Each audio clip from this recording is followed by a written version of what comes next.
৯ মে ১৯৭১ রোববার ভোর হঠাৎ গুলির শব্দ আর মানুষের আর্তচিৎকার। ওই দিন পাকিস্তানি সেনাদের হামলায় গজারিয়ায় ৩৬০ জন নিরীহ মানুষ প্রাণ হারান, অত্যাচারিত হন অসংখ্য নারী। ১২ মে ইসলামাবাদে পাঠানো ঢাকার ব্রিটিশ ডেপুটি হাই কমিশনের টেলিগ্রাম বলছে ৫০০ জনকে খুন করা হয়। গবেষক শাহাদাত পারভেজ জানালেন, মৃতদের মধ্যে মাত্র ১৩০ জনের পরিচয় শনাক্ত করা গেছে। গজারিয়া ঘুরে এসে সেদিনের কথা জানাচ্ছেন আমাদের সহকর্মী শাহনাজ শারমিন। মেঘনার পাড়ে মুন্সিগঞ্জের ৬টি উপজেলার একটি গজারিয়া।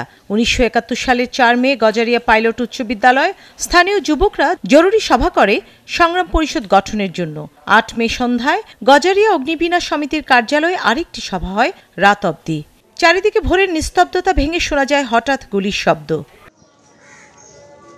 হানাদার বাহিনী একটি দোতলা লঞ্চ আর ২টি গানবোট গভীর রাতে গজারিয়া মেঘনা নদীতে ভিড়ে, এরপর থানা আক্রমণ করে দখলে নেয়।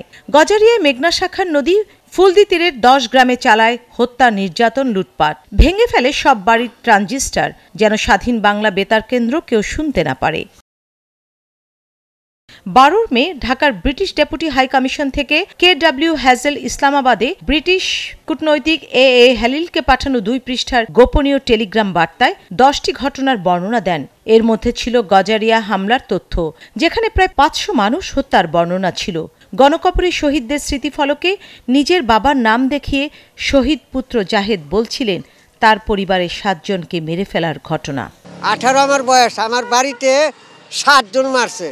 আমার চাচা মরছে, দাদা মরছে, এক বাড়িতে আমাকে ৭ জন মারছে। প্রবীণ শিক্ষক আসাদুজ্জামান জানাচ্ছিলেন কিভাবে তার চাচা সহ পরিবারের ৩ জনকে হত্যা করা হয় সেদিন। হামলা দেওয়ার পরে আমার যে আরওয়ালি প্রধান, সে আমাকে বলতে আছে, প্রধান তাড়াতাড়ি আর্মিরা গুলি করছে। তো আমার এই রোডটা আর এমন ছিল না, এই রোডটাতে আমাদের গুলি করছে।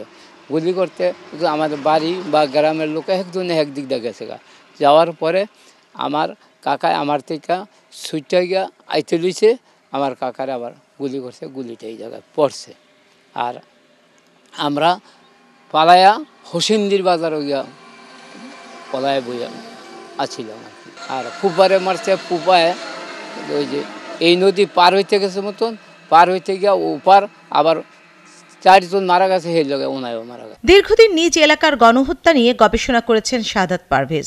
জানান, গণহত্যার শিকার অনেকেই এখানে আত্মীয় বাড়িতে নিরাপদ আশ্রয়ের আশায় এসেছিলেন, যাদের অনেকের পরিচয়ও বের করা যায়নি শেষ পর্যন্ত।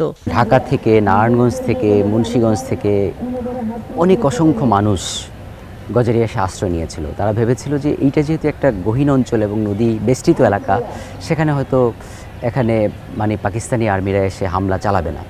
কিন্তু দুর্ভাগ্যজনকভাবে এখানেই হামলা হয়ে গেল ৭১-এর ৯ মে। তো ওই সময় গণহত্যার শিকার হয় ৩৬০ জন মানুষ, এবং সেখানে গণহত্যা হয়, সেখানে লুটপাট হয়, অগ্নিদর্শনের অগ্নি সংযোগের ঘটনাও ঘটে। এই যে এতগুলো মানুষের তালিকা পাওয়া যায়নি, কারণ এই মুক্তিযুদ্ধের গবেষণাটা হয়েছে কিন্তু মুক্তিযুদ্ধের প্রায় ৪৮ বছর পরে। তো এই দীর্ঘ সময়ে কিন্তু অনেক মানুষের সেই মানুষগুলো কিন্তু আর এই জায়গায় ছিল না। তো যার ফলে ১৩০ জন শহীদের তালিকা আমি পেয়েছি। সে সময় নথিপত্র বলছে ৯ দিন পর ১৮ মে স্থানীয় মুসলিম লীগ নেতা আব্দুল গফুর চৌধুরীকে আহ্বায়ক আর টুকু মুন্সিকে যুগ্ম আহ্বায়ক করে ২৪ সদস্যের থানা শান্তি কমিটি গঠিত হয়। আর ১ মাসের মধ্যে পাকিস্তানি ক্যাম্প আর রাজাকার বাহিনীও গঠন করা হয়। ৯ মে পড়ে থাকা লাশ দাফন আর সৎকারের জন্য মানুষ পাওয়া যায়নি। গোসলের পরিবর্তে পানি ছিটানো হয় লাশে। এরপর জাতপাত না খুঁজে তালপাতা, পুরনো শাড়ি আর চাদর পেঁচিয়ে এক গর্তে মাটি চাপা দেওয়া হয়। ভয়াল সেদিন হত্যাকাণ্ডের পর যাদের লাশ দাফন করা সম্ভব হয়েছিল, শুধু তাদের নামই আছে এই গণকবরের দেয়ালে। কিন্তু সেদিন অসংখ্য লাশ ভেসে গিয়েছিল ফুলদি আর মেঘনা নদীর বুকে।